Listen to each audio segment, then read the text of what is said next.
कहानी है रामपुर गांव की, जहां के मर्द महिलाओं को हमेशा नीचा दिखाने की कोशिश में रहते। अरे अभी तक खाना नहीं आया, क्या मुझे एक और शादी करने की जरूरत है? नहीं जी नहीं, ऐसा मत करना, वरना मैं कहाँ जाऊंगी। खाना लेकर मैं अभी आई जी। गांव की पंचायत में भी फैसले हमेशा औरतों के खिलाफ ही रहते। मैं जो फैसला सुनाता हूँ वो भगवान की आज्ञा होती है। इस लड़के ने अपने मन से शादी करके अच्छा नहीं किया। लड़के को घर भेज दो और इसकी शादी इसकी जाति की किसी लड़के से करवा दो, लेकिन ये लड़की, इसे तो गांव के बाहर निकाल दो। नहीं नहीं जमींदार साहब, ये क्या बोल रहे हैं? ऐसा नहीं हो सकता। मेरी बेटी मासूम है, इसे अच्छे बुरे की समझ नहीं है। अरे कहाँ जाएगी ये बेचारी? कहाँ जाएगी? इतनी चिंता है तो पूरे परिवार का गांव निकाला कर देते हैं। बेचारे पूरे बसे बसाए परिवार को गांव छोड़ना पड़ता है। चाहे जो हो, अगर बेटियों को कंट्रोल नहीं कर सकते तो गांव में रहने का कोई मतलब नहीं है। यहाँ औरतों को दब कर रहना होगा। कोई भी अपने हिसाब से कुछ नहीं कर सकता, सब ईश्वर की मर्जी से ही होगा। तभी गांव का एक आदमी दौड़ा दौड़ा आता है। सरपंच साहब, जमींदार साहब, वो कालिया है ना, उसकी बेटी पढ़ने के लिए शहर जा रही है। अच्छा, ये कब हो गया? और कालिया की हिम्मत कैसे हो गई ऐसा करने की? लेकर आओ उसे और उसकी बेटी को। बस फिर क्या था, हाजिर हो जाते हैं कालिया और उसकी बेटी सरपंच के सामने। और कालिया, ये क्या सुनने में आ रहा है? बेटी को इंजीनियर बना रहा है तू? और ये बता, गांव में तो स्कूल नहीं है, फिर कहां से इतनी क्लास पास कर गई तेरी बेटी? राधा, जो कि कालिया की बेटी है, उसे लगता है कि सरपंच उसकी तारीफ कर रहे हैं। सरपंच जी, मैंने ऑनलाइन पढ़ाई की है, डिस्टेंस लर्निंग से। सभी में मैंने अच्छे नंबर पाए हैं, जिसे देखते हुए शहर की इंजीनियरिंग कॉलेज में मुझे स्कॉलरशिप मिली है। वाह जी वाह, क्या होती है ये? पहले तो ये बताओ, फिर आगे की बात करते हैं। पूरा गांव राधा की बात सुन रहा था और राधा बोलती जा रही थी। तो ऐसे मैं फ्री में एक अच्छी शिक्षा लेकर गांव में जो कुछ परेशानियां हैं, जैसे बिजली, पानी और इंटरनेट जैसी समस्याओं के लिए काम करूंगी। मैं गांव को शहर से जोड़ने के लिए पुल का निर्माण करवाने का प्रस्ताव रखूंगी। मुझे पूरी उम्मीद है कि जल्द ही हमारा गांव भी तरक्की की राह पर चल पड़ेगा। राधा की बात सुनकर सारे गांव वाले ताली बजाने लगते हैं। सरपंच को समझ नहीं आता कि वो क्या करे। चुप रह नादान लड़की, गांव के खिलाफ जाने के लिए तुझे गांव से बेदखल कर दिया जाएगा, वो भी पूरे परिवार के साथ। और हाँ, अगर ठीक से गांव में रहना चाहती है तो ये पढ़ाई लिखाई छोड़ दे। हम तेरे लिए गांव का कोई होनहार लड़का देखेंगे। तभी गांव का एक आदमी बोल पड़ता है।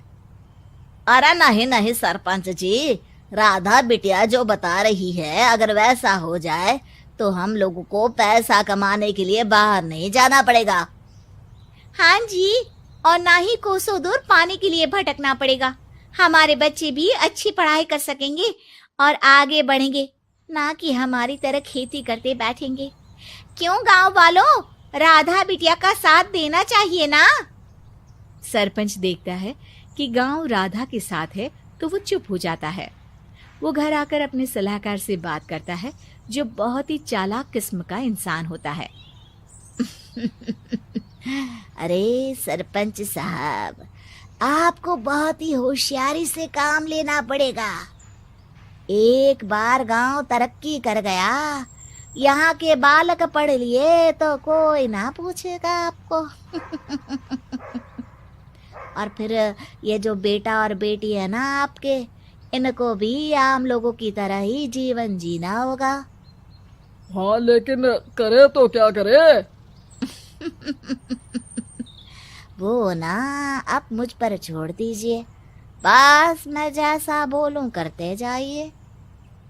अगले रोज सुबह जब गांव वाले सोकर उठते हैं तो राधा के घर के बाहर और साथ ही वो लोग जिन्होंने राधा का सपोर्ट किया था, उनके घर के आगे लाल रंग से कल आऊंगी लिखा होता है। कल आऊंगी, यह क्या होता है? अरे यह तो खून से लिखा है, लगता है कोई भूत प्रेत या चुड़ैल का साया है। चलो सरपंच जी के पास चलते हैं। सभी सरपंच के पास जाकर उसे सारी बात बताते हैं। अरे ये तो बड़ी मुश्किल की बात है। चलो मैं एक बाबा को जानता हूँ, उन्हें बुला लेता हूँ। सरपंच बाबा को लेकर गांव के घर के बाहर जाता है। ओहो, तो ये वो चुड़ैल है जो उन लोगों को निशाना बनाते हैं जो गांव को बदलने का सपना देखते हैं। वो गांव को ऐसे ही संपन्न देखना चाहती है। वो नहीं चाहती कि कोई बाहरी यहाँ का कायाकल्प करे। क्या तुम लोगों में से किसी ने गांव को बदलने की सोच रखी है? तभी राधा की माँ रोते रोते आती है। मेरी राधा घर से गायब हो गई है। अरे कोई तो बचाओ, मेरी बच्ची कहाँ गई?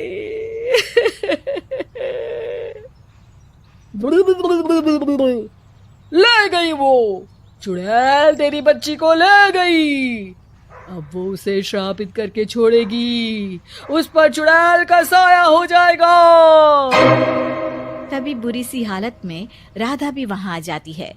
उसके बाल चुड़ैल की तरह फैले होते हैं और कपड़ों में खून लगा होता है। सभी राधा को देखकर डर जाते हैं। माँ, पता नहीं मुझे कौन उठा कर ले गया था। अरे दूर दूर हो जा चुड़ैल, अब हम लोग इस गांव में नहीं रुकेंगे। अरे कैसे बातें कर रहे हैं आप?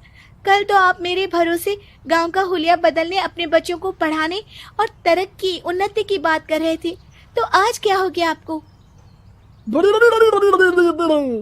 ये फिर तुम लोगों को बहकाएगी।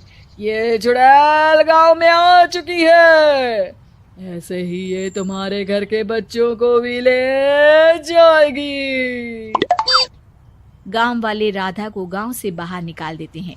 उसके माँ बाप रोते रहते हैं, लेकिन गांव वाले नहीं मानते। मैं भी अपनी बहन के साथ गांव के बाहर रहूंगा, लेकिन वो पढ़ाई नहीं छोड़ेगी। वहीं सरपंच के घर पर सलाहकार कहता है। देखा, सांप भी मर गया और लाठी भी नहीं टूटी। लेकिन अगले ही दिन सरपंच के घर के बाहर भी वही शब्द लिखे होते हैं। और फिर सरपंच की बीवी कहती है, हमारी बेटी को किसी ने अगवा कर लिया है। तभी राधा का भाई वहां आ जाता है। अरे गांव वालों, मैंने सरपंच जी की बेटी को देखा था। वो चुड़ैल उसे उठाकर ले जा रही थी। अरे क्या मजाक कर रहे हो? नहीं नहीं सरपंच जी, आप नहीं जानते। वो चुड़ैल अब आपकी बेटी में आ जाएगी, जैसे राधा के अंदर आ गई थी। तभी सरपंच की बेटी वैसी ही हालत में वहां आती है जैसे राधा आई थी। पापा, पता नहीं कैसे मैं गायब हो गई थी। चुड़ैल, इसके अंदर भी चुड़ैल का साया है, मारो इसे। अरे नहीं नहीं, इसे भी राधा के पास गांव के बाहर ही भेज दो।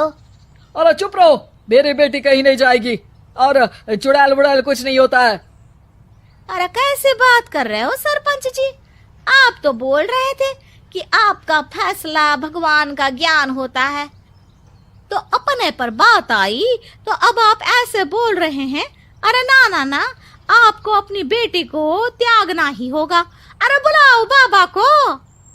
राधा का भाई बाबा को ले आता है, जिसे अब गांव वालों के डर के कारण सच बोलना पड़ता है। मैं कोई बाबा नहीं हूँ, मैं तो मोची था। ये सलाहकार महोदय ने मुझे कहा था एक्टिंग करने को। अब वो मुझे पैसे देने वाले हैं। अब मुझे माफ कर दो। गलती हो गई, मुझे माफ कर दो।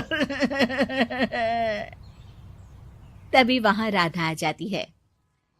देखा सरपंच जी, जब गांव के बच्चे साक्षर होंगे तो आप जैसे लोगों की चालाकी नहीं चलेगी।